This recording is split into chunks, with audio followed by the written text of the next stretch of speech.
Hi, everyone. I'm Anita Sharma. I'm very pleased to be joined by Avatans Kumar. He is a linguist and columnist based in the US. Avatans, good to see you. Good to be with you, Anita. Thank you very much for having me. You bet. Uh, let's talk about India. We've had off the record, off camera chats about India and the progress that the country has made, significant progress over the years. Where do you want to begin? How significant are the strides that India is making right now? Well, there are two points where we can talk about it. First is the 1990s when the economic reforms were implemented by the Narasimha Rao government. And then the second point came in when Prime Minister Narendra Modi's government came into power in 2014. Both of them are very significant, but the initial phase that started in 1990s did not end up being where we wanted it to be. But the reforms and the things that has happened since Prime Minister Modi took over has made significant changes, very visible, very discernible in all aspects of life. You talk about roads, highways, bridges, airports, railroad. In all fields, you can't escape it when you are in India and see the difference. I was in India in May, and to your point, infrastructure wise, well, all the way around, just the technology empowerment, the infrastructure improvements. It's just incredible to see the position that India is in right now. I have to be clear, I was in northern India, and the south also outstanding, right? From what I've heard, I've not had the privilege of visiting there as yet. Businesses, when you talk about the ease of doing business, for the longest time, the criticism was that India was not open for business. Talk a little bit more about what changed. Well, one of the changes that was very significant is when Prime Minister Modi was running for office in 2014. He said one of the quotes is that government has no business in business. And that has been his mantra. Bureaucratic red tape has been sliced significantly. Are they there where we would want them to be? Probably not. But they have if you look at the index that is ease of doing business, I think India has improved significantly. There are lots more startups and all kinds of things that are happening all over India. There are lots of businesses opening up. So in that way, we have made a lot of progress in India. You know, it's almost every day, Avatans, that I read about a new business partnership. I read about a big company, a multinational based outside of India, wanting to do business inside of India. That reciprocity, if you will, between India and the rest of the world, it really just seems to be ramping up in a huge way. Absolutely. And for example, Apple, they started their plant. Tesla is thinking of setting up a plant there, and all kinds of, Microsoft has a huge presence in India. So all kinds of companies. But I think right now, one of the things that Prime Minister is concerned or working on is to develop the manufacturing sector in a significant way. And I think his policies are making it easier for people to relocate, and also the political situation that we have between US and China, based on the whatever frictions we have, it has forced a lot of companies to relocate to India, their businesses to India, and they're finding India to be an easier place to deal with because of stability and overall the human resources as well. Yeah, that's a great point. Great points all the way around. But to this one specifically, the friction, if you will, that a lot of Western companies experienced, especially throughout the pandemic, with China, it really has opened up a lot of new avenues for India, right? To your point, a lot of businesses, for whatever reason, you named a few, were not interested in doing business with India in the past. Now it just seems like there's this concerted effort to expand in India and to have that reciprocity with India. Yes, absolutely. And it's strategic for US also to diversify these manufacturing facilities. Like you mentioned, during the pandemic, we had scarcity of masks. We didn't know how to produce masks in the US. And because of China's policy, we had always problems getting some of the essentials to our, not just to regular consumers, but also to specialized consumers, for example, hospitals and health centers.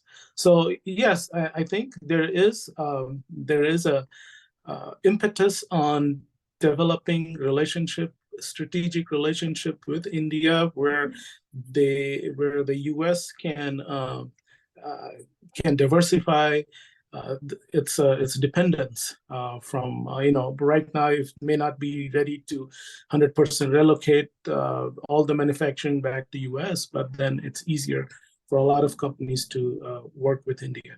Yeah, it certainly seems like a big work in progress, if you will.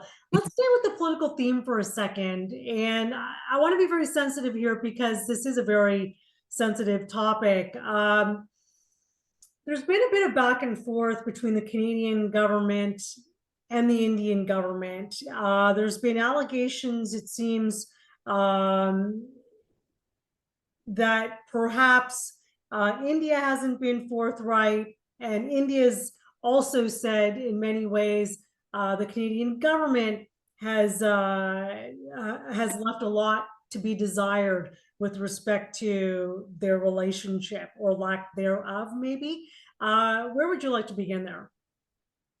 Well, I think what you're pointing to is the Niger murder issue, and the escalation after that, when the Prime Minister Justin Trudeau made the allegation in the Parliament that the government of India people were involved in the murder of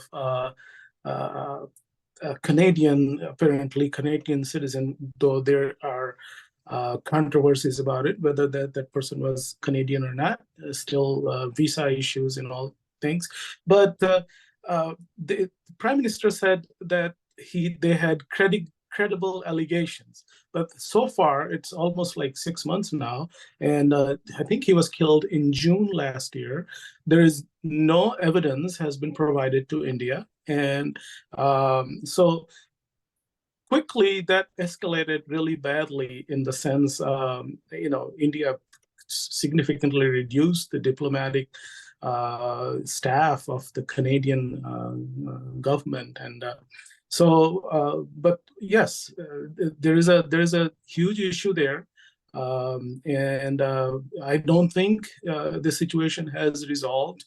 We are still going back and forth in that. A lot of visas have been canceled, OCI, things like that. So it escalated pretty badly pretty soon. Yeah, you have a significant number of international residents that come from India that have been immigrating, or emigrating, I should say, to Canada, and there really has been that back and forth, right?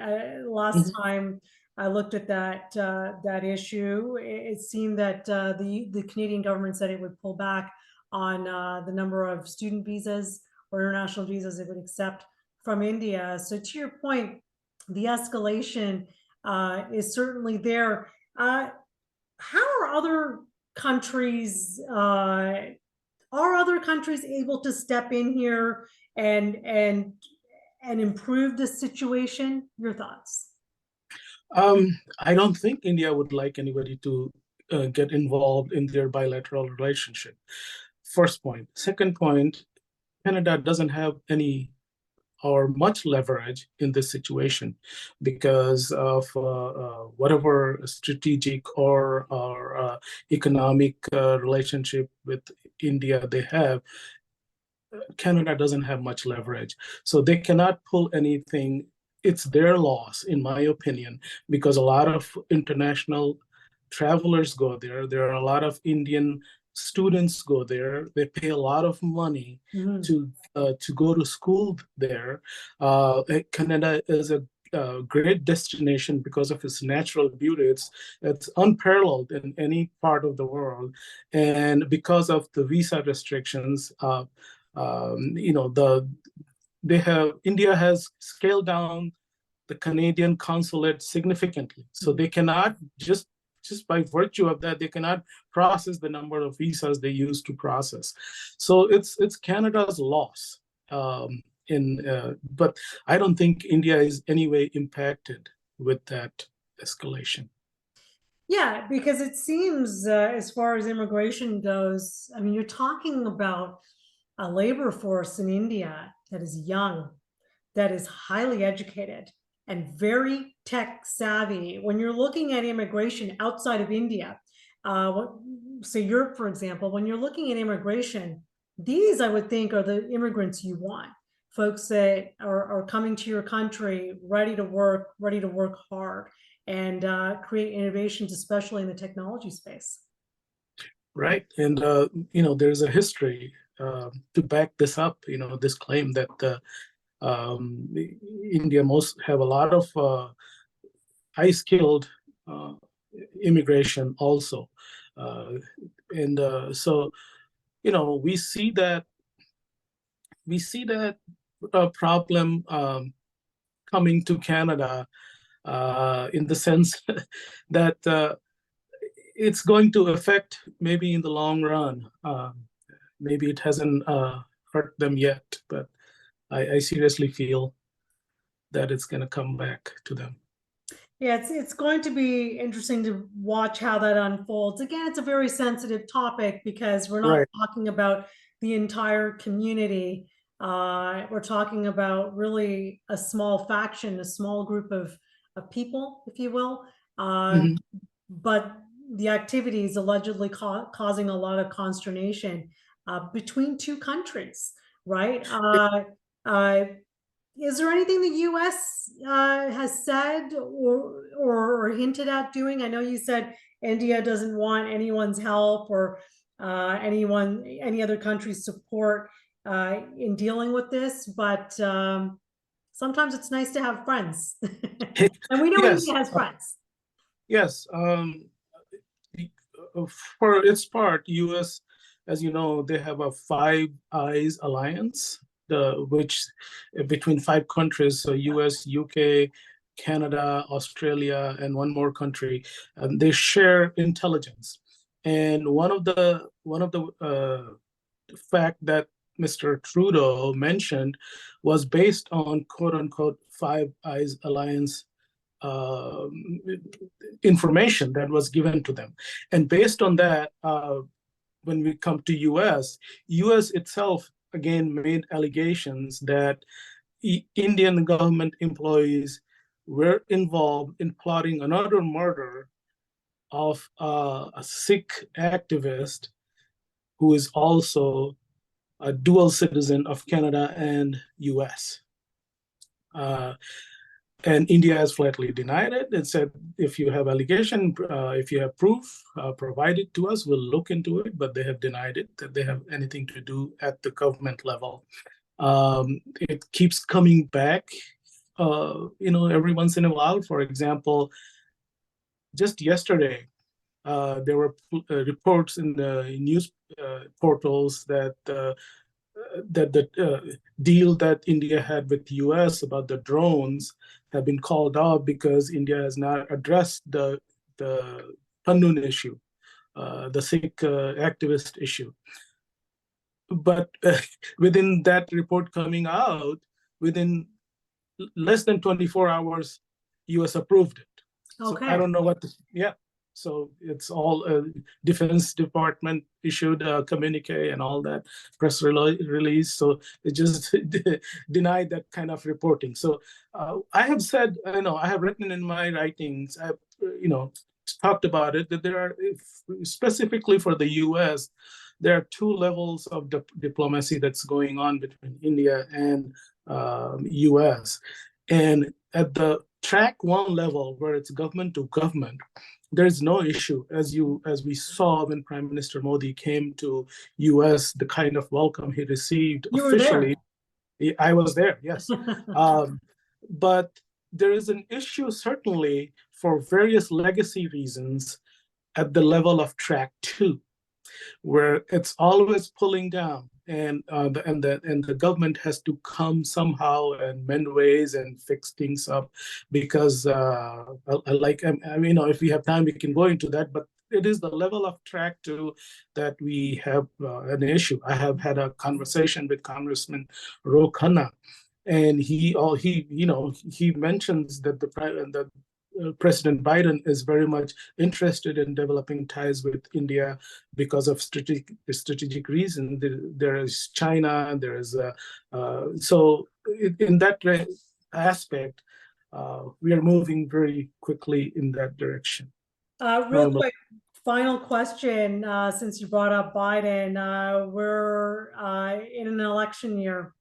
If you see a swing back to the Republicans, how would that impact everything you've discussed? I personally feel that we have moved so much forward in good relationship directions that it'll be hard for anybody to destabilize that relationship. There will always be stumbling blocks here and there, but the only way I see forward is getting better between the two countries, because at the end of it, we in the US recognize that India is a very good, solid democratic country. Despite what some media narratives we have in the Western press, if you go to India, Prime Minister Modi's popularity is off the charts.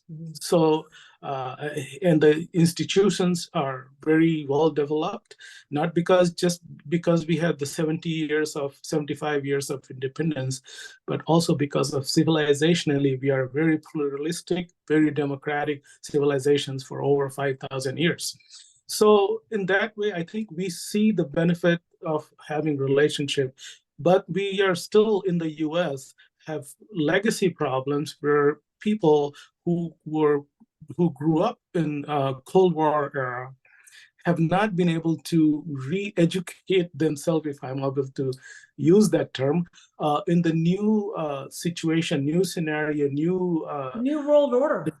Yeah, absolutely. Yeah, it really is going to be fascinating, Avatans, to see how this unfolds. You know that saying, watch what people do, not what they say. If you look at the activities that are taking place, it really looks like business is solid. You look at the tech companies that are run by Indians.